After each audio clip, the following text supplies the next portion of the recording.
난처한 아이 수업 그 두 번째 시간 함께하도록 하겠습니다. 안녕하세요, 민경수입니다. 매년 5만 명이 넘는 아이들이 학업을 중단하는 사실 여러분 알고 계십니까?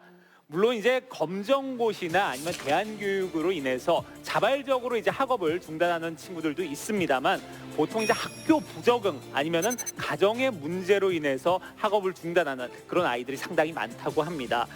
이 아이들이 다시 학업을 이어가게 하려면은 학교와 교육기관뿐만 아니라 가정의 역할도 상당히 중요하다고 하는데요. 자, 그래서 오늘 난처한 아이 수업 그 두 번째 시간은 이 부모와 자녀가 어떻게 소통해야 되는지 고민하는 시간을 가져보도록 하겠습니다. 자, 먼저 함께할 분들 소개를 해드리도록 하겠습니다. 김세아, 김태진, 안혜령 씨와 함께하겠습니다. 반갑습니다. 반갑습니다. 야. 네, 자 그리고 오늘 우리가 고민을 함께할 부분들에 대해서 또 현답을 제시해 주실 분을 모시도록 하겠습니다. 광주광역시 서부교육지원청 박주정 교육장님과 함께하겠습니다.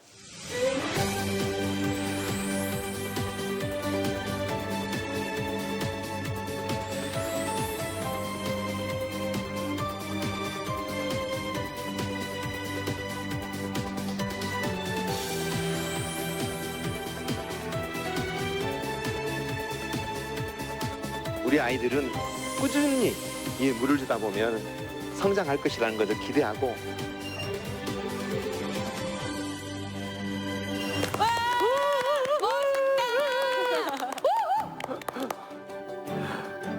안녕하십니까, 광주 서부교육지원청 교육장 박주정입니다. 네. 오늘 또 뵙게 되어서 반갑습니다. 네, 반갑습니다. 저희가 이제 지난 시간에 이어서 오늘 우리 교육장님 함께 해주셨는데요. 이 시간에 우리가 고민해야 할 교육의 문제 어떤 것들일까요?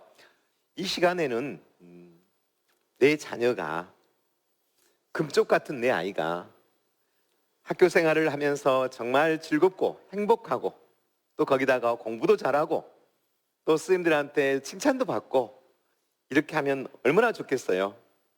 근데 어느 순간 아이가 어떤 문제로든지 간에 여러 가지 어려움에 당했을 때는 아이 혼자만의 문제가 아니고 가정 전체가 함께 힘들어지는 경우가 많이 있습니다. 우리 자녀들이 학교 생활을 하면서 여러 가지 겪는 어려움을 우리 부모님들께서 어떻게 빨리 회복력을 기르고 빨리 정상적인 자리로 올 수 있는 것인가에 대한 이야기를 나눠보려고 합니다. 교육장님, 네. 정말 이해는 할 수 없습니다만은 우리 네 사람이 네, 결혼을 아직 못한 거 아니에요? 뭐가 문제인지는 이게 모르겠습니다. 3대 미스터리 중에 하나. 그러니까요. 자녀가 없는데 오늘 주제 저희가 잘 따라갈 수 있을까요? 글쎄 말입니다. 자, 그러면은 우리 오늘 우리 교육장님의 강연을 우리 박수로 한번 청해 보도록 하겠습니다. 사실 우리 아이들 학교 보내고 나서 아이 때문에 기가 죽고 아이 때문에 기가 살고 또 어떤 부모가 자기 아이 사랑을 너무 하면 가끔은 좀 짜증이 나기도 하지요. 나는 조금 어렵게 살았어도 우리 자녀들은 어렵지 않게 행복하게 살기를 바라는 게 부모 마음입니다. 그러나 그게 어려운 일이 가끔 닥칠 때가 많습니다. 그렇다면 이런저런 문제가 발생했을 때 어떻게 우리는 아이들하고 같이 소통을 잘할까, 이런 경우를 한번 생각해 보려고 합니다. 여러분, 나는 여기 있는 화면을 한번 보십시오. 나는 그러면 어떤 유형의 부모일까? 여러분들은 부모가 아니니까 그냥 우리 부모는 어떤 유형의 부모일까 그렇게 생각하시면 됩니다. 오. 네, 그렇게 생각하면 됩니다. 네. 나는 어떤 유형의 부모일까? 자, 긍정적인 상황보다는 학교 생활이나 사회생활에서 여러 가지 어려운 일이 발생했을 때 내가 엄마로서 또는 아빠로서 어떤 단어를 쓰는가를 한번 봐볼까요? 네. 나 학교가 재미도 없고 꿈도 없어. 나 그래서 별로 학교를 가고 싶지 않은데 라고 말을 했다고 하십시다. 내가 말했지. 그런 소리 하지 말라고. 그게 말이나 돼? 이렇게 말하시는 분도 있고요. 네. 네가 알아서 해. 네 인생이야. 또 어떤 분은 내가 하자는 대로 그러면 할게.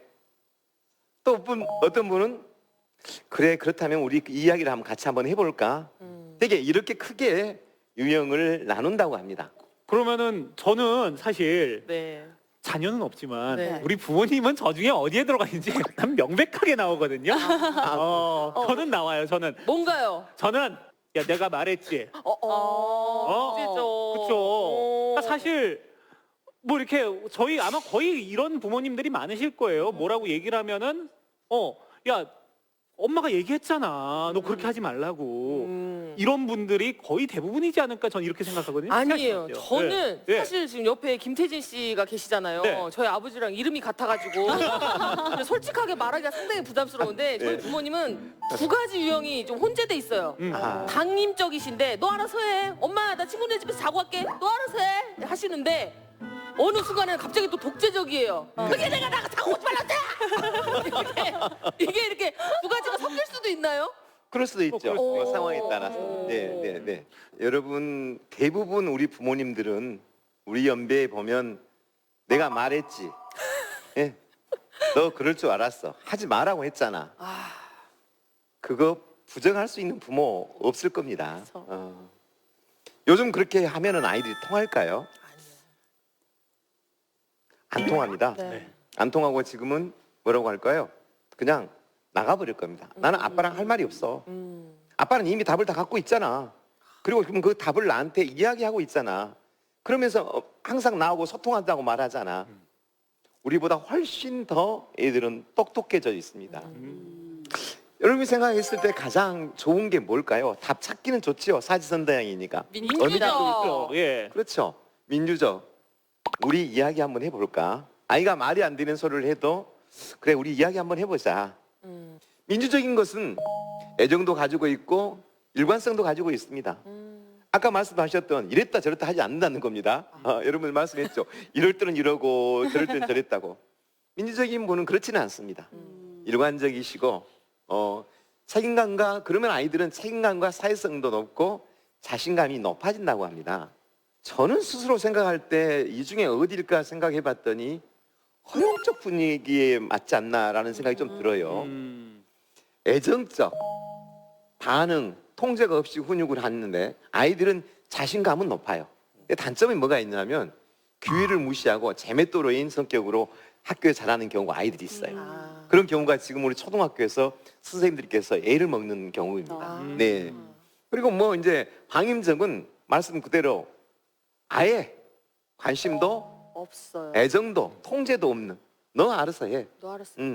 그러면 우리 아이들은 어떤 삶을 살까요? 독립성도 없고 항상 의존적 성향을 갖고 그리고 애정도 없고 자기 통제력도 부족한 어쩌면 가장 이 네 가지 중에서 가장 어려운 부분일 수도 있습니다.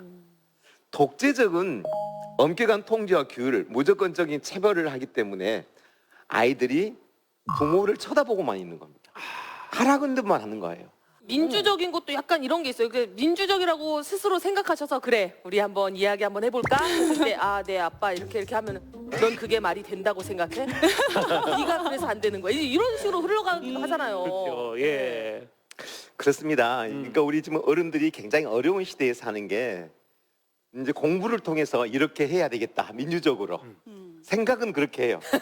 그런데 실제적으로 가면 조금 더 파고 들어가면 이제 또 옛날의 십성으로 가는 것도 우리 젊은 세대들이 좀 이해를 해주셔야 되지 않을까라고 생각을 합니다. 네. 아이가 아프면 부모가 아픕니다. 부모가 아프면 아이도 아프겠지요. 그러나 부모가 아프면 아이가 아픈 것보다 아이가 아프면 부모가 아픈 게 더 큽니다. 학교에서 이런저런 어려운 일, 뭐 학교 폭력이라든가 뭐 아주 안 좋은 이러한 일들이 벌어져서 상황이 발생을 했다. 그러면 부모와 자녀 당연히 상처받지요. 네. 그럼 여러분 학교 구성원은 상처를 안 받을까요? 크게 받습니다. 우리 학교 학생이 지금 다른 일로 어디에 연루가 돼서 잡혀가거나 하면은 담임 선생님은 학생 너 일이고 내 일이야 이렇게 생각할까요? 고민하기 시작합니다. 우리 교장 선생님은 그 아이가 더 나쁜 일을 해가지고 또 있으면 더 어떨게 할까 또 고민을 합니다. 그 반에 있는 친구들도 힘들어하고요. 또 그와 관계된 아이들은 또 걱정도 되고 불안도 되겠죠.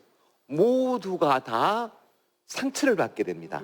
그래서 우리는 이 시간에 가장 중요한 것은 이러한 상황에서 회복력, 빨리 탄력성이 있게 상처를 적게 받는 것, 빨리 곱지 않고 빨리 이겨낼 수 있는 것, 이것을 이야기해보자 하는 시간입니다.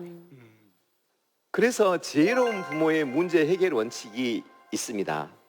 그 첫 번째는 위기가 기회라는 사실을 기억하자라고 말이 있습니다. 여러분 혹시 위기가 기회라는 사실을 경험한 적이 있으신가요?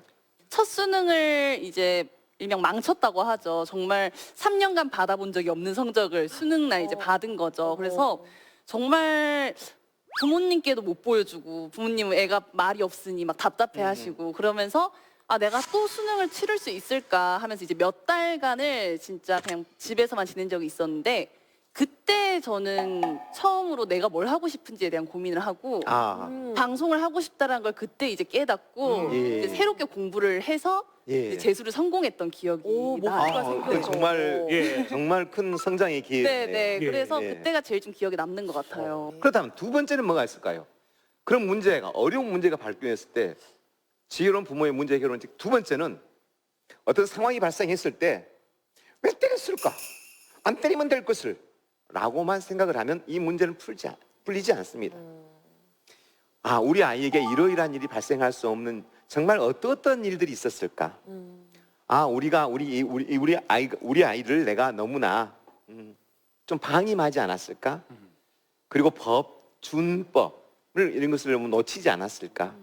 또는 우리 애들 앞에서 우리가 조금 더 강조해줘야 될 점을 놓치지는 않았을까? 또는 우리 아이가 어디선가 사랑받고 싶어 하는데 받지 못하는 데는 있지 않을까? 이러한 복합적 시선을 바라보면서 문제를 해결하면 이렇다면 지혜로운 문제 해결의 부모님이라고 생각합니다. 세 번째는 여러분 연민이라는 단어가 나오니까 상당히 생소하지요. 상황이 발생하면 피해 학생 학부모들은 화가 나고 원망을 하며 학교를 쫓아가서 학교는 무엇을 했습니까? 우리 아이가 이렇게 당할 때까지 대부분 많이 그러십니다. 틀린 말씀 아닙니다. 그럴 수 있습니다. 근데 그렇게 하면 문제는 더 꼬인다는 거죠. 거기서 연민이라는 단어가 나옵니다. 연민. 왜 우리 아이는 이러이러한 행동을 했을까? 그 다음에 저쪽의 아이는 가해 학생은 또는 우리가 피해자라면 피해 반대의 입장에서는 어땠을까? 라고 연민을 갖는 즉 말하자면 그쪽 입장을 이해하는 이러한 방법은 자기가 손해를 보는 것 같지만 결국은 자기 스트레스를 줄이는 가장 좋은 방법이라고 요즘 가장 뜨는 단어이기도 합니다. 지혜로운 부모의 문제 해결 원칙 3. 연민. 또 하나 더 있습니다. 침묵이라는 언어를 잘 활용합니다. 지혜로운 학부모들. 아이가 무슨 일을 학교에서 하고 왔습니다. 너 왜 벌써 왔어? 너 지금 방과후 수업 땡땡이 쳤구나. 너 그럴 줄 알았다. 또 너 혼자 왔지? 아이고 어디다 써먹을까? 어쩜 그렇게 넌 누구 아버지 닮았니? 이런 부모도 있어요. 자, 무슨 말이냐면 저 아이가 학교를 안 왔을 때 부모가 궁금하긴 하지요. 무슨 일이 있었니? 이 정도는 다 할 수 있어요. 근데 아이가 엄마는 모르면 좀 가만 좀 있어. 나도 너무 힘들다고. 엄마가 상상하는 것만큼 나는 철없는 건 아니야. 나도 좀 힘이 좀 필요해서 그래. 그리고 아이가 격앙이 되어서 어머니하고 항의를 하는데 같이 뭔데? 뭐라고? 네가 지금 하는 말이 맞아 나한테? 그게 논리적으로? 논리적보다 더 중요한 게 있어요. 우리 아이가 많이 힘들어하구나. 그래 좀 시간 나서 이야기하자. 또는 들어주거나 그것도 아니면 침묵으로 아이 말을 들어주는 것도 하나의 방법입니다.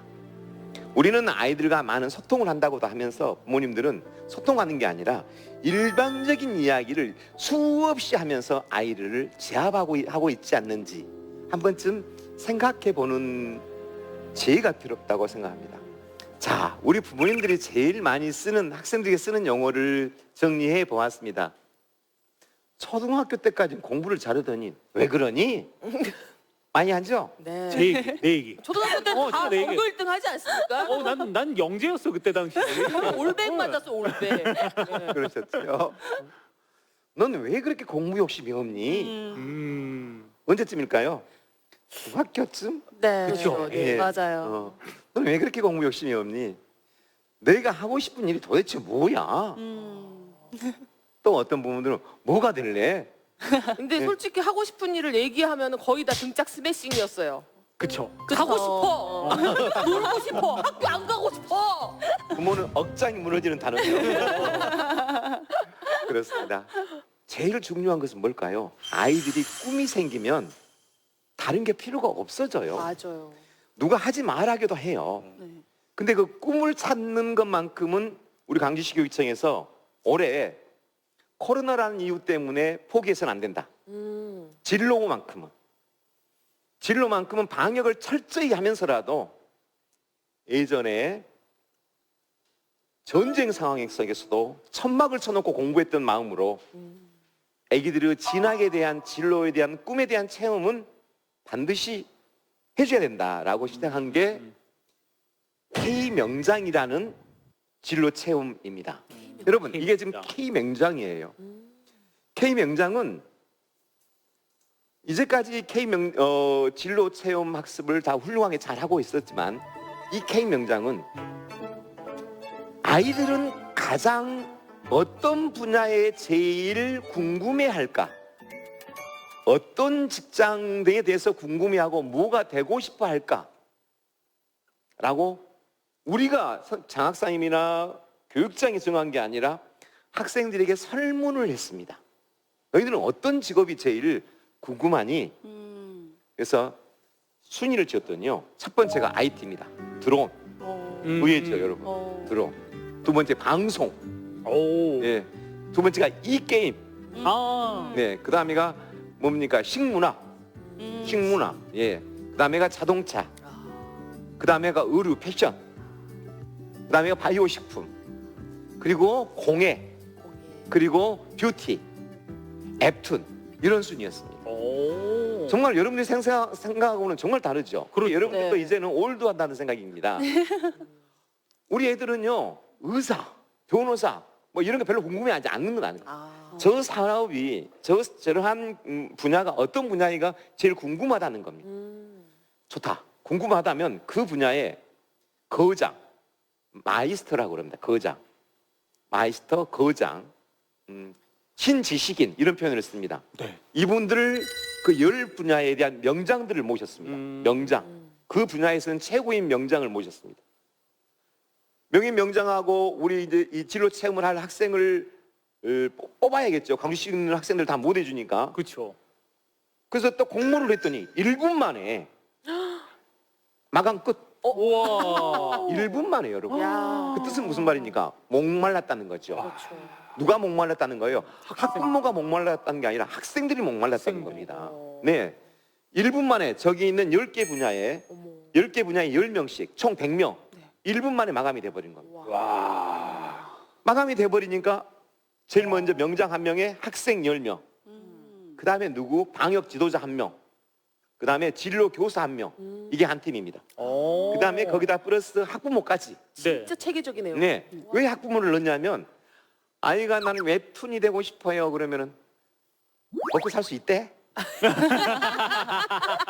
맞아요. 예. 이렇게 해버리면 당장 끝나버린 일입니다. 맞아요. 부모님 예. 생각이 바뀌지 않으면 예. 맞아요. 아이들의 생각은 의미가 없습니다. 그래서 우리는 부모님을 같이 하는 겁니다. 저 K명장 저 수업에 참여한 학생들, 네네. 저 학생들의 반응이 어땠는지 저 궁금하거든요. 학생들 반응은 그 모 방송국에서 인터뷰를 했는데요. 네. 우리가 어떤 어른들이 써준 문구를 거짓말로 읽는 경우와 자기가 말했었던 그 문구는 금방 알 수 있잖아요. 네. 뭐라고 말하면 이렇게 말합니다. 인생이 바뀌었어요. 무슨 뜻이냐고 물으니까 내가 무엇을 해야 되는지를 알게 되었어요.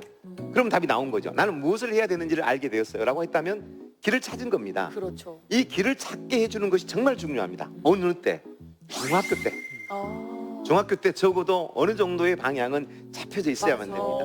그렇지 않으면 고등학교 가서는 많이 헤매죠. 시간이 너무 촉박해요. 촉박하죠. 그러니까요. 네. 예. 그래서 정말 예전에 우리가 했던 진로의 교육은 얼마나 정말 엉터리였는지, 그로 인해서 얼마나 많은 사람들의 재능을 적재적소에 쓰고 있지 못하는지 안타까운 점은 있습니다. 근데 사실 뭐 이제 진로에 대한 고민은 사실 부모 입장에서는 두 번째인 것 같아요. 우리 아이가 지금 당장 학교 가서 잘 적응하느냐. 맞아요. 이 부분에 대한 고민이 이제 가장 크지 않을까 이런 생각이 제일 들거든요. 크죠. 솔직히 이제 코로나19 때문에 또 학교를 많이 못 갔잖아요. 그렇죠. 근데 막상 이제 대면 수업 한다고 가니까 적응이 잘 안 된다라는 친구들이 많거든요. 맞아요. 예. 이게 가장 큰 고민이 현재는 아닌가 싶습니다.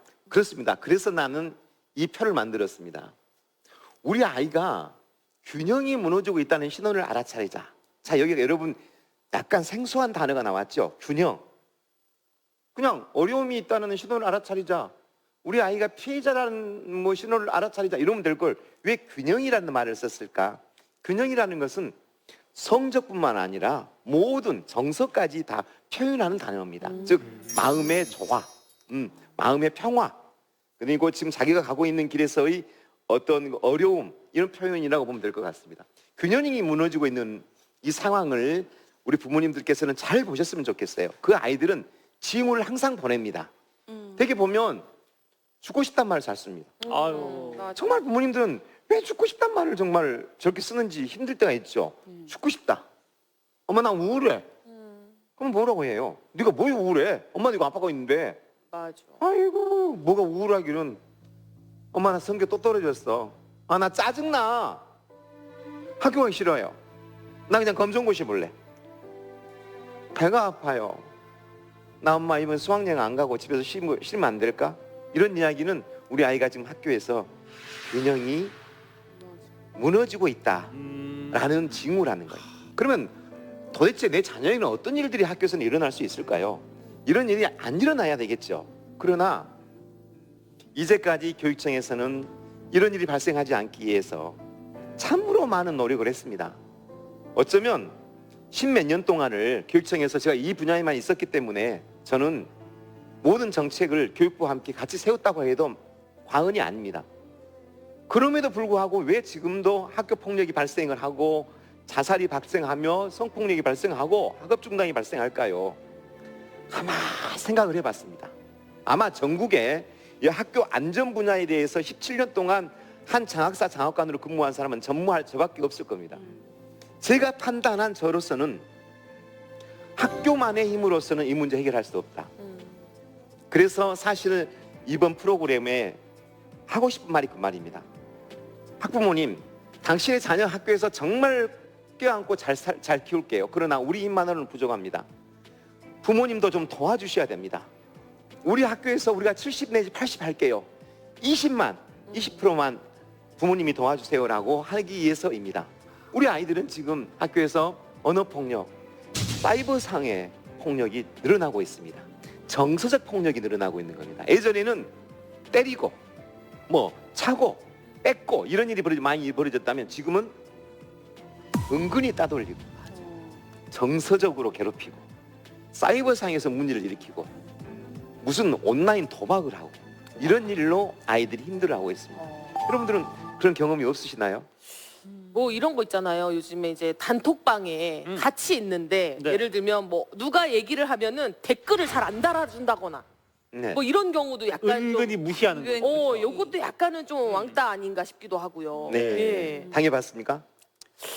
해본 것 같기도 하고 본인이 인지를 못하고 있는 거니까. 반성해야 되겠다. 예. 근데 이런 것들이 언론에서 엄청 자주 나오잖아요. 이런 맞아요. 일들이. 근데 저희가 아무렇지도 않게 내 자식은 안 그러겠지. 네. 그런 생각들이 조금씩은 깔려 있는 것 같아요. 그러니까요. 맞아요, 이제 맞아요. 그거에 대해서 만약에 또 우리 애가 그렇다는 걸 거꾸로 또 생각을 하고 있으면은 부모 입장에서는 너무 화가 날 거고. 맞아요. 예. 사실 제가 당해보진 않았지만 만약에 뭐 내 자식이 당했다고 생각을 한다면 아마 제가 만약 당했었더라면 저희 부모님도 가만히 안 계셨을 것 같고 그렇죠. 정말 저 같은 경우도 뭐 상황 파악 이런 거 없이 그냥 일단 학교를 찾아가고 볼 것 같아요. 근데 요즘에는 또 잘못했다가 오히려 일이 더 커지고 내 아이에게 더 피해가 가는 상황도 굉장히 많잖아요. 네네. 요즘에는 좀 어떤 식으로 대응을 하는 게 좀 좋나요? 그렇습니다.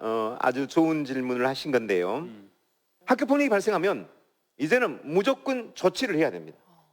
대부분 예전에는 학교에서 폭력이 발생하면 가해자 피해자 와 서로 사과해. 왜 그랬어? 너도 좀 잘못했구만. 너도 사과해. 그래 엄마도 오시라겠네. 둘이 좀 싸웠는데 어째요? 좀 용서 좀 해주시죠. 아이들은 크면서 다 싸우고 그러잖아요. 부모님도 그렇지 않습니까? 이게 옛날의 방식이에요. 지금도 그렇게 하는 방식으로 한다면 제일 먼저 다치신 분이 누구예요? 선생님이에요. 그건 그냥 은폐라고 해버려요. 은폐. 은폐가 아니에요. 그건 교육적 공간에서 지금 해결하는 방법인데 무슨 문제가 발생하냐면 학교 폭력을 인지했을 경우에 그것을 법적인 조치를 취하지 않고 그냥 놔두었을 때는 학교에다 문제를 책임을 전가시키는 거예요. 그러니까 학교에서는 아주 작은 일이라도 문제가 발생하면 작은 일이라면 선생님 어느 정도 작은 일일까요? 예를 들자면 한 아이가 지나갑니다. 야 찐따 잘 있어? 재밌어? 안녕? 장난이다 할 수 있어요. 친해요 둘이. 근데 그 아이가 저희가 나한테 욕을 하면서 찐따라고 하면서 놀렸어요. 물론 안녕 이거 폭력일까요? 아닐까요? 애매하네요. 친하다고 하니까요 또. 네. 네. 느꼈을 때 그래도 좀 뭔가 상처가 되면 맞아요. 폭력이지 않을까요? 그렇죠. 아. 선생님 어떠세요? 제 생각도 그런 것 같아요. 듣는 사람 입장에서는 그게 기분이 상하고 상처를 받았으면 그거는 폭력이지 않을까. 근데 또 이제 얘기를 한 친구 입장에서는 아우 야 친한데 우리 그 정도 장난도 못해? 뭐 이렇게 또 생각할 수도 있을 것 같고. 바로 그 지점입니다. 예. 그러니까 신문지상에 학교 폭력 건수가 막 1000건, 10,000건 막 나오면은 애들이 막 1000명 이상이 막 다투고 때리지는 건 그게 아닙니다. 그것도 한 건입니다. 그것도 한 건이에요. 아. 그러다 보니까 학교에서 이런 일이 발생하면 처리를 안 하면 안 되기 때문에 이걸 이제 법적인 처리 방법이 있습니다. 그래서 이 부분을 제가 학부모님들께 알려드리는 이유는 학교에서 이런 문제가 발생하면 이렇게 처리한다는 걸 알려드리는 게 정말 중요하기 때문에 관심 있는 학부모님들께서는 이것을 한번 캡처를 해둘 필요도 있어요. 자, 학교에서 폭력 사안 처리 과정은 어떻게 되나요? 우리는 학교에서는 그런 일이 발생하지 않도록 사전 예방 활동에 중심을 둡니다.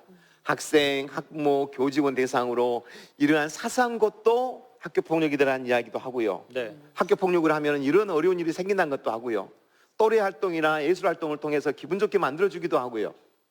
또 싸우지 못하도록 CCTV라든가 이런 안전 확보도 하고요. 또 가장 고생하신 분들이 학교 전담 경찰관입니다. 정말 열심히 학교를 돌면서 아이들을 도와주고 있어요. 이게 예방 활동입니다. 그런데 사건이 만약에 발생됐다. 초기 대응. 누가 알려줬다든가 누가 싸웠어요 했다든가 피해 학생이 나 저희한테 맞았어요라고 이야기를 하면 그걸 초기 대응이라고 합니다. 네. 그러면 학교에서는 사안 조사가 바로 들어가야 됩니다. 사안 조사를 통해 가지고 이것은 너무 경미해서 학교장이 자체 해결할 수 있을까 없을까를 따집니다.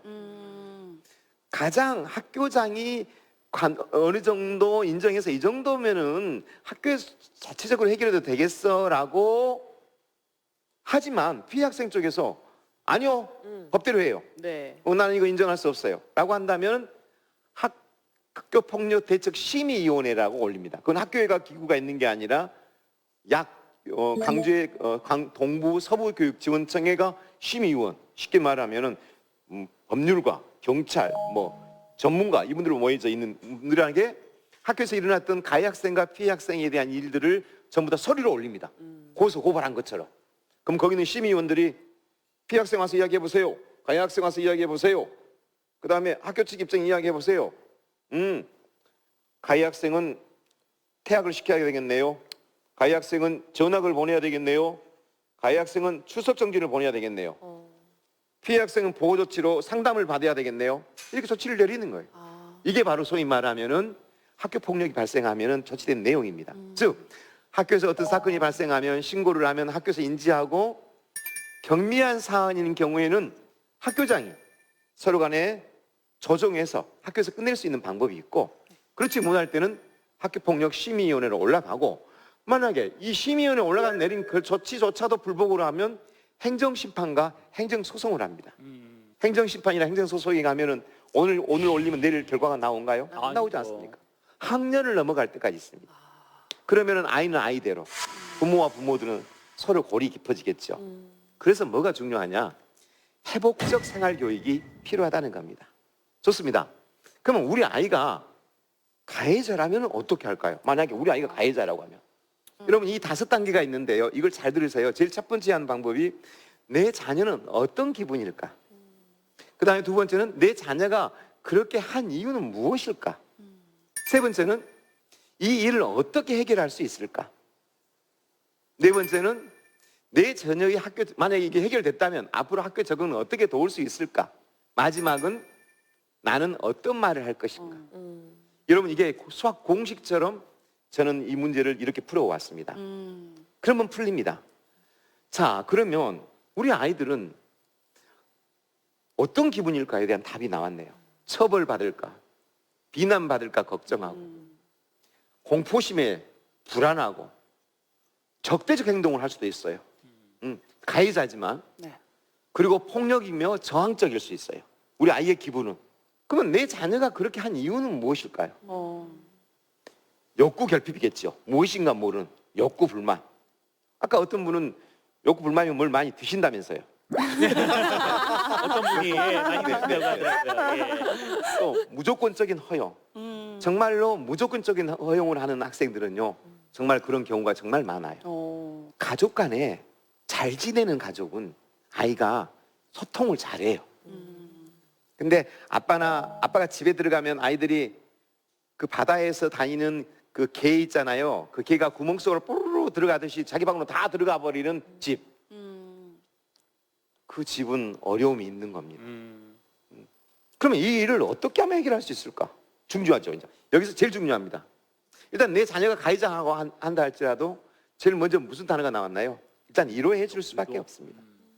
그런 일이 있었구나. 너도 감정이 많이 상하고 아까 첫 번째처럼 지금 그런 걱정이 있지. 그래. 그럼 이 문제를 우리가 해보기 위해서 어떻게 할 것인가 하자. 그렇지만 하여튼 잘못한 건 잘못한 거야. 무엇이 중요한 걸 같아? 너는 어떻게 하면 이 문제를 잘 해결할 수 있을 것 같아? 몰라요. 모르겠어요. 나도 가만히 있을 거예요. 만약에 엄마 괴롭히면 내가 가만히 있을 거니까 엄마 걱정 마요. 이런 오버를 할 수도 있어요. 가장 중요한 방법은요, 아이에게 가해자인 아이에게 잘못했다는 걸 인식을 시켜줘야 돼요. 너는 이 문제만큼은 정말로 잘못한 거야. 이론을 해준 거지만 잘못한 건 인정을 시켜줘야 돼요. 그 다음에 뭐가 필요하겠습니까? 무릎 꿇고 진심으로 피해자에게 사과하는 것. 빠를수록 좋습니다. 빠를수록. 야, 사과 인척이라도 하자. 이러면 안 돼요. 엄마는 사과할 거야. 진심이야. 내가 입장을 바꿔놓고 생각한다면 나도 가만 용서 못할 것 같아.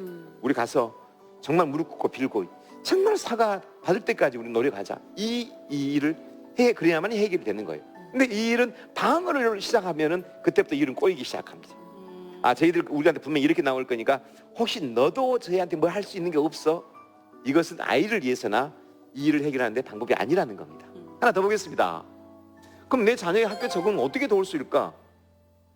일단 우리 아이들은 가해 학생으로 되면 낙인에 대한 부담감이 있어요. 낙인에 대한. 선생님 여러분, 시민 여러분, 학교가 왜 어려운지 아십니까? 피해 학생도 우리 아이고 가해 학생도 우리 아이이기 때문입니다. 그냥 피해 학생과 가해 학생이 있을 때 피해 학생은 너는 이만큼은 잘못 없으는데 가해 학생 너는 잘못이 많아. 이것만 안아주는 사법기관이라면 우리 금방 할 수 있습니다.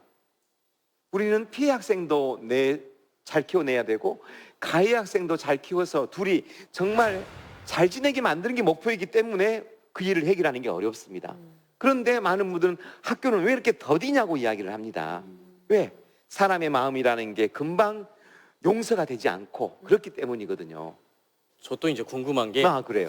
제 자녀가 가해자인 경우도 너무 걱정도 많을 것 같고 그쵸. 신경 쓸 것도 너무 많을 것 같은데 또 많은 부모님들이 걱정하는 것 중에 하나가 내 자식이 맞고 오면 어쩌지? 맞아. 그렇죠. 피해자가 되면 어쩌지? 그건 더 걱정도 많이 걱정일 것 했거든요. 같아요. 그거는. 네. 예. 그렇습니다.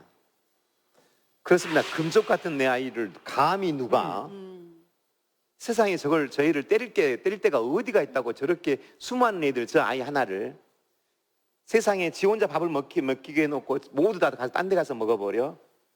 분노하겠죠. 가해자는 불안했다면 피해자는 분노하겠죠. 어쩌면 그 피해자 쪽의 입장에 많이 상황이 나쁜 집안이라면 더더욱 또 화가 많이 나겠죠. 서럽겠죠. 이것도 마찬가지로 원인과 해결이 있어야 됩니다. 제일 먼저 내 자녀는 어떤 기분일까를 기억해 줘야겠죠. 어떤 기분이겠죠? 슬프겠죠. 그렇죠. 화가 나겠죠. 네. 정말 죽고 싶겠죠.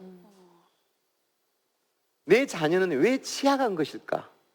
여러분 여기 단어에 취약이라는 단어가 나왔죠. 네. 원래는요, 내 자녀는 왜 저 피해자가 될 수밖에 원인이 무엇이었을까 이렇게 쓸까 했어요. 근데 이 세상에 학교 폭력으로부터 맞이해야 될 원인과 이유는 절대 없습니다. 있을 수 없는 겁니다. 네. 그래서 저는 취약이라고 했습니다. 무엇이 좀 부족했을까? 취약했을까? 앞으로 어떻게 해결할 수 있을까? 내 자녀의 학교생활 들어올 수 있을까? 나는 어떤 말을 할 것인가? 이게 결국은 아까 말씀드린 대로 또 5가지입니다. 피해 학생도 어떤 기분인가 한번 볼까요? 절망, 분노, 많은 사람들 앞에서 맞았다는 것에 대한 대인 기피, 안 나가고 싶어요. 죽고 싶어. 내 자녀는 왜 취약할까요? 낮은 존중감, 자아 존중감, 부정적인 자기 평가, 의사 표현의 부족. 우리 아이는 착한데 자기 표현력이 좀 부족해요. 또 그럼 앞으로 어떻게 해결할 수 있을까? 여러분 이 앞으로 어떻게 해결할 수 있을까요? 피해자인 내 자녀의 회복을 위해서는 부모가 어떻게 하고 우리는 서로 어떻게 해야 될까요? 여기가 제일 중요하죠. 일단 전문가의 도움이 좀 필요할 것 같습니다. 그렇습니다. 예, 일단 정신적으로도 좀 상담을 많이 해줘야 될 것 같고, 그리고 부모님이 아무래도 좀 정서적인 소통을 많이 해줘야 될 것 같아요. 그렇습니다. 네. 네. 부모님이 그 어떤 일관된 목소리를 내주는 게 그게 저는 되게 중요하지 않을까. 네. 이랬다 저랬다 하는 것도 그렇게 좋지는 않을 것 같다는 맞아요. 생각이 들거든요. 금방 네. 말씀하셨던 걸 꼭 기억해 놓은 이유가 있습니다. 그 기억해 놓으십시오. 일관된 지지. 언제쯤 나올까요? 제일 뒤에 나옵니다. 세상 모두가 너를 비판해도 가족은 내 편이야. 그 말씀을 해주신 거예요. 그리고 사건은 빠르게 마무리해 주는 게 좋습니다. 아이들 사건을 오랫동안 끌면서 법적인 책임까지 가면 서로 간에 힘들어집니다. 아이들은 그동안에 좋지 않은 습성을 배울 수도 있고 공부에 열중할 수도 없습니다. 그래서 이런 문제는 빠르게 사건을 마무리해 주는 게 좋다. 그리고 제일 중요한 거, 감정을 분출할 수 있는 승화 기능. 그걸 생각하지 마가 아니라 그것보다 재밌는 다른 어떤 거. 그걸 통해서 그걸 잊어먹고 단내 몰입하다 보면 그게 그렇게 중요치 않게 생겨요. 여러분은 그런 경험했죠? 언제 살다 보면 죽을 것처럼 힘들었는데 한숨 자고 나니까 별것이 안 힘들었어요. 그렇죠. 내 아이를 위해서 좀 이렇게 좀 해소를 하라고 두더지 게임기를 사주는 거예요. 거기 그 두더지의 얼굴에 태진 씨 얼굴을 붙여놓는. 뭐 그럴 수도 있지 있겠네요. 않을까요? 조금만. 아, 예, 예. 네. 운동, 네. 그다음에 뭐 스포츠 동아리, 그다음에 또 건전한 친구들 간의 어울림. 그리고 가장 중요한 것은 그 아이하고 빨리 잘 지낼 수 있는 부모님 간의 서로 간의 교류와 평화. 이런 게 중요하겠죠. 네. 그러나 그렇게 쉽지는 않더라는 거죠. 맞아요. 예. 네네. 이 아이들의 문제로 인해서 부모가 상처를 많이 받아요. 그렇죠. 가해자인 경우도 상처를 많이 받고요. 피해자인 부모도 상처를 많이 받아요. 아, 이건 나 때문에 일어난 일이야, 내 아이에게. 라고 갖지 않도록 하는 것. 받아들이지는 말자. 자, 모든 행동에는 이유가 있다는 것을 우리는 기억을 하자. 모든 행동에는 이유가 있다. 세 번째는 스스로에게 질문을 던지자. 이 문제를 어떻게 풀까? 제일 중요한 것은 저 아이가 저렇게 된 것은 내가 이혼만 안 했어도 지가 아빠가 키웠을 텐데 지가 아빠 역할을 못 받아서 크나서 저희가 저러고 다녀. 부모가 할 수 있는 생각이실 수 있죠. 그렇죠. 저 아이는 용돈을 안 주니까 그걸 좀 남한테 얻어먹고 다니다가 왕따를 당했구만. 이런 것들 얼마나 부모 마음으로서 슬프겠어요. 그렇죠. 네. 그렇지만 부모가 아파버리면 아이는 더더욱 또 같이 아프면서 결과적으로 나오지 않는다는 거예요.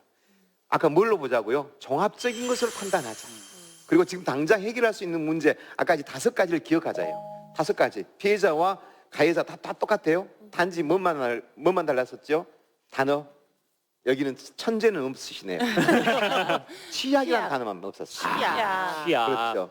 피해자에게 치약이라는 것만 있을 뿐 나머지는 피해자 가해자 똑같은 겁니다. 저는요 개인적으로 이제 뭐 그런 일이 발생하면 안 되겠지만 발생했을 경우에 부모하고 자녀가 이렇게 허심탄회하게 이야기하는 게 가능하면 좋겠지만 평소에 이렇게 감정을 잘 보듬어 주지도 않았고 예를 들면 소통도 없던 부모가 어떤 사건이 발생함으로 인해서 갑자기 무슨 일이야 엄마한테 다 얘기해 이러면 또 자식 입장에서는 와닿지가 않을 수가 있어요. 이제 와서 왜 이래 나한테 관심이라도 있었어? 맞아. 그러면 이게 소통을 할래 할 수가 없거든요. 예. 이럴 경우에는 좀 어떤 기관의 도움을 좀 받아야 될 것 같거든요. 아니면은 이제 어떤 부모님은 일단은 자기 자식이 이제 그런 잘못을 막 가해자라고 하면은 훈육부터 하려고 이제 해서 맞아요. 너 내가 어디 가서 너 그러고 다니지 말라고 그랬지. 너 때문에 엄마가 속상해 죽겠다고 막 이러면서 해서 예, 내가 예. 동네를 다닐 수가 없어. 맞아. 막 이렇게. 그러기도 하고 아빠들 입장에서는 그러면서 또 회초리를 들면은 또 그게 또 더 역작용이 나는 그쵸. 거고. 맞아요. 예. 해초리는 법으로도 못하게 돼 있습니다. 그것은 아동 학대입니다. 그래서 해초리라는 이야기, 해초리를 들고 우리 그렇죠. 학교 다닐 때 정말로 자기를 사랑해서 정말로 잘했는데 엇나가니까 선생님이 이렇게 울면서 때렸을 때 그 아이가 선생님 원망하면서 고사를 했을까요? 안 했어요. 마음 아니까. 근데 생전 관심 한 번 안 가졌다가 자기 기분 나쁘니까 때린 선생님이 있다면 기분 나쁘죠. 맞아요. 마찬가지예요. 금방 말씀하신 것처럼 그래서 오늘 광주광역시 교육청에 학부모 지원을 해서 그런 어려움이 있을 때 저보다 100배, 1000배, 10,000배의 전문가들이 구성되어 있는 광주광역시 교육청 학부모 지원센터 이 홈페이지를 제가 지금 소개하는 거예요. 여기에 들어가면 어떤 내용이 있냐면 학부모 온누리 유용한 사이트 그리고 거기에 강사 인력, 학부모 교육, 학교 참여 그리고 맞벌이 부모들을 위한 찾아가는 학부모 교육 또 온라인 교육 이런 것들이 여기가 다 들어있는 거예요. 그러니까 이 내용을 보고 좀 시간이 정 없으시면 한 번만 보면은 깨달을 수 있는 이야기들이 너무나 많이 들어있다는 거예요. 사실 이 가정에서의 교육도 저는 상당히 좀 중요하다는 생각이 드네요. 네. 예. 진짜 말이 중요한 것 같아요. 네. 예를 들면 정말 말 한마디에 천냥빚도 갚고 네. 말 한마디에 정말 꺼져가는 생명도 살릴 수가 있잖아요. 네네. 약간 자식에게 얘기할 때 정말 좀 더 따뜻하게 얘기해 주는 게 참 중요한 것 같아요. 예를 들면 문제를 일으켰을 때 막 이제 무서운 부모님 같은 경우에는 나가. 너 없는 자식 치면 돼. 아니 그죠? 그게 무서워서 또 부모님하고 얘기 안 맞아요. 하려고. 맞아요. 하고. 예. 너 무슨 일 있니? 그러면은 아니 아무것도 아니야. 그냥 이러고 넘어가고. 그리고 일 커지고. 그렇죠. 맞아요. 예. 그러고 나면 이제 부모님이 아 왜 그때 말을 안 했어? 이렇게 또 얘기하기도 맞아요. 하시고. 말할 수 있는 분위기도 안 만들어지고. 맞아요. 맞아요. 예. 그러면 이제 부모님들이 뭔가 이제 또 어떤 그 해야 되는 어떤 역할들 이런 것들이 좀 필요하지 않을까 이런 생각이 들어요. 그런 것들도 좀 정리해 그렇습니다. 주시면 좋을 것 같아요. 그래서 저는 오늘 이제 마무리하는 시간으로 네. 제 나름대로 8가지를 부모님들에게 좀 말씀을 드리고자 합니다. 네. 차별해가지고 좋을 것은 이 세상에 하나도 없습니다. 차별해가지고. 너희 형 학교 다닐 때는 엄마는 학교 가보도 안 했어. 어? 나 너 때문에 지금 몇 번을 학교를 갔는지 알아? 학교에서 전화만 오면 가슴이 쿵쾅거려. 나 학부모회도 못 나가 창피해서. 너는 도대체 왜 그러는 거야? 너 그 형 한 것 좀 봐. 라고 말하면 동생이 깨달았습니다 어머니 인정적으로 형처럼 그렇게 하도록 하겠습니다. 어머니 내가 이때까지 그걸 몰랐네요. 그렇게 할까요? 아니죠. 엄마 형하고 살아. 그러니까 나는 원래 그래. 차별해서 좋을 게 하나도 없다라는 거 명심해야 될 것 같습니다. 칭찬을 많이 해주란 말 진부한 것처럼 들립니다마는 정말로 저 말은 좀 중요한 것 같아요. 그렇게 말을 잘 안 들은 내 둘째 아이가 이 말을 들으면 싫어할 건데 나한테 칭찬을 듣고 나서부터는 아빠 오늘 뭔가 좀 달라진 것 같지 않아? 못 느꼈어요. 뭐가 달라졌어? 신청 한번 열어봐. 아주 깨끗하게 정녕. 칭찬받고 싶은 거예요. 우리 누구 정말 이런 면도 있었어. 아빠 내일부터 봐봐. 내가 해볼게. 아빠 요즘 애로워 보이던데. 아빠 걱정 마. 둘째 있잖아. 그 칭찬해줬더니 정말로 달라지기 시작하고 달라져요. 맞아요. 세 번째는 믿음을 가져줘야 됩니다. 음. 저는 이건 실화가 있는 이야기인데요. 정말로 학교에서 말썽을 너무너무 부려요. 막내인데. 근데 제가 담임이었던 저에게 붙잡고 울었어요. 지금 같으면 여자분이니까 붙잡고 울 때 내가 털었어야 되는데 그때는 왜 같이 안고 울었는가 모르겠어요. 담임이었는데 선생님 죽어버리고 싶습니다. 우리 막내 때문에. 하도 사고를 치고 다녀서. 그래서 제가 그랬습니다. 어머니 오늘 집에 가면 막내를 또 만날 건데요. 들어올란가 안 들어올란가도 모릅니다. 한번 나가면 어머니 들어오면 이렇게 하십시오. 아들아, 너가 아버지는 어디에서 다니다가 퇴직 당해버렸고 너그 큰형은 지금 군대 가갖고 있고 너그 작은 누나는 대학도 못 다니고 어디서 다니니까 뭐 하러 다닌다고 돌아다니고 막내인 니는 이렇게 나를 괴롭히니 엄마도 이제 내 인생 살란다. 이제 다 알아서 살아라. 내가 이제 나도 내 인생 살아야지. 나 이제 그만 살란다. 라고 아들에게 말하면 아들이 정신을 차리겠습니까? 그때는 마지막 있는 어머니 끝마저 놔버리고 가버립니다. 그래서 부모입니다. 어머니 이렇게 한번 해보세요. 안 되더라도 연습을 해보십시오. 아들아, 너가 아버지는 강제 퇴직을 당했다. 그 당시 IMF 때. 그러나 아침에 일 나가서 하는 게 뭐냐면 퇴직을 모아서 지금 그렇게 부지런히 성실하고 살고 있는 아버지다. 너그 형은 군대가 있으면서도 도와주지는 못할 망정 늘 편지를 쓰면서 엄마를 위로해주고 있더라. 형편이 안 좋아서 지금 대학은 못 갔다마는 대학 가려고 너그 누나도 지금 어디선가 열심히 일하고 있어.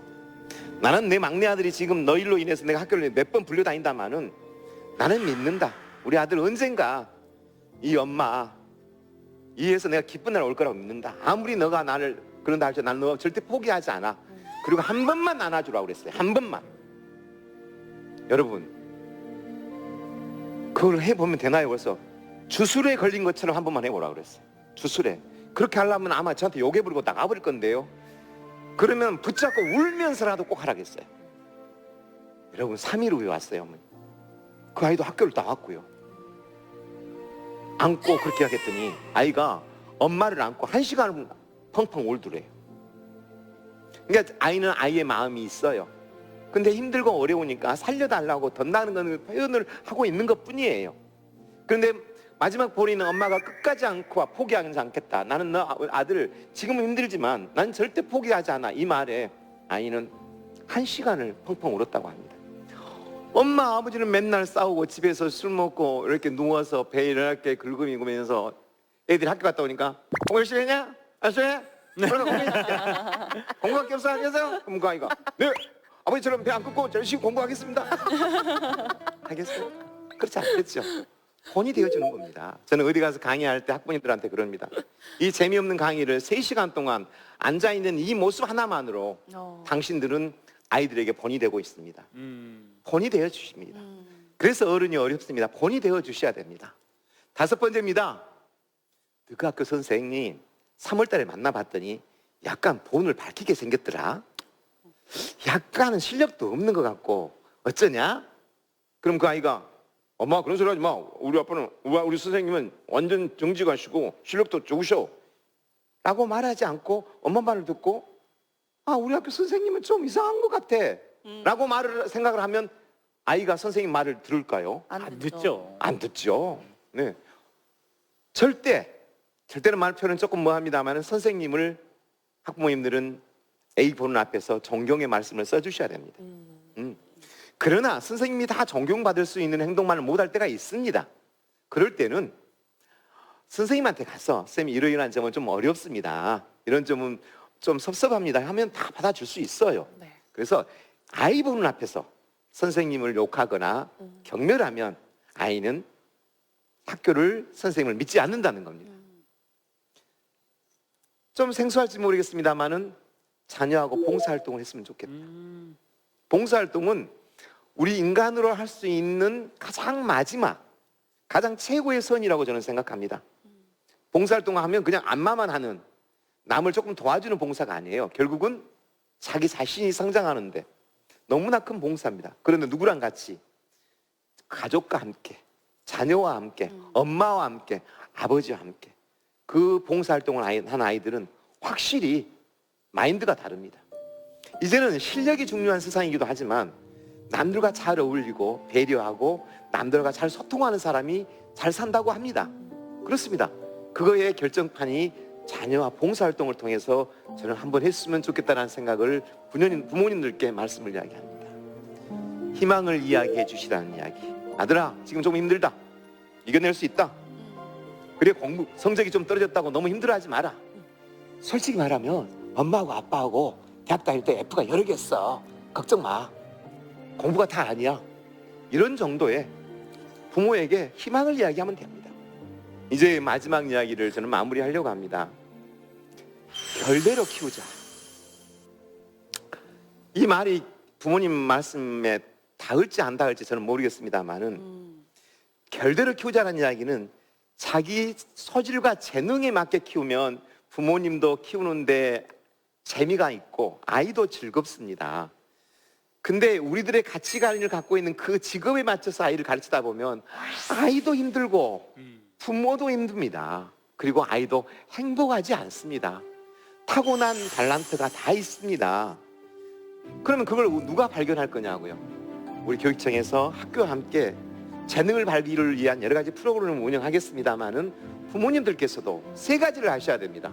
첫 번째, 지금 만약에 우리 아이가 초등학교 3학년이라면 이 아이가 직업을 가지려면 중학교 3학년, 고등학교 3학년, 대학교 4학년, 군대 2년 내지 3년 앞으로 아주 먼 후의 직업입니다. 지금에 있는 직업이 그때까지 존재한다는 보장도 못합니다. 그래서 첫 번째, 앞으로의 세상은 어떻게 변할 것인가에 대한 관심도 가지시고, 두 번째는 우리 아이들과 대화하는 방법, 교육청에서 연수 정말 많이 합니다. 그거 연수하는 데 가서 듣고 배우는 것만으로 아이한테 실행하면 우리 자녀와의 관계 금방 좋아집니다. 그래서 저는 이번 기회를 통해서 우리 부모님께서 정말 내 자녀를 사랑한다면 제가 꼭 여러분께 말씀드린 콩나물 교육이라는 콩나물시루 가정교육법 8개명을 말씀드려 봅니다. 콩나물 교육을 이야기를 한 이유는 여러분이 예전에는 콩나물을 키울 때 큰 도관에다가 밑에 물을 넣고 물을 주면서 콩을 키워가는 겁니다. 그렇죠? 맞아요. 여러분 아세요? 네. 그러면 연식이 상당히 되신데. 시골에서 키워 먹었거든요. 그렇죠. 그러면 또 이렇게 또 하면 다 쏟아지지만 또 부어지고 그렇습니다. 또 부어지고. 그렇습니다. 네. 근데 콩나물에 이렇게 물을 주다 보면 처음에는 잘 안 커요. 그러면 이게 썩었나 보여도 썩지는 않았어요. 그런데 꾸준히 물을 주다 보면 콩나물은 언젠가 무럭무럭 끓어오른 걸 봤습니다. 우리 자식들도 마찬가지입니다. 지금 조금 힘들지만 우리 아이들은 꾸준히 이 물을 주다 보면 성장할 것이라는 것을 기대하고 끈을 놓지 말고 정성을 다해 주실 것을 부모님께 약속드립니다. 명강이십니다.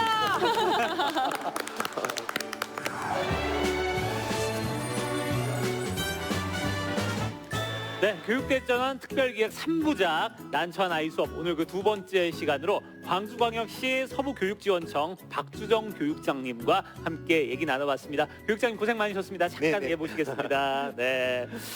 자, 교육장님, 네. 이제 광주광역시 교육청이 또 지금 오늘 말씀해주신 것처럼 이제 학생과 학부모를 위해서 앞으로 이제 어떤 일들을 좀 해 나가면 좋을까요? 네, 저희들은 학부모님들과 교육은 동반자라고 생각을 합니다. 그래서 이제까지 조금 느슨했다면 이제는 더 적극적으로 학부모님과 소통할 수 있는 곳에 노력을 더 해야 될 것이라고 생각을 합니다. 네. 그리고 그분들에게 좀 더 편리하게 모든 것을 이용할 수 있도록 네. 개방하고 또 홍보할 수 있도록 노력해야 될 것 같습니다. 그래요. 자, 콩나물시루 가정교육법 8개명 요것만 좀 잘 실천해도 아마 위기 상황 속에서 우리 자녀들과 부모가 상처받지 않고 소통할 수 있지 않을까 이런 생각이 드네요. 자, 교육대전환 특별기획 3부작 난처한 아이 수업 두 번째 시간 여기서 이제 마무리 짓도록 하고요. 저희는 또 다른 주제를 가지고 다시 찾아뵙도록 하겠습니다. 자, 여러분 고맙습니다. 수고하셨습니다. 수고하셨습니다.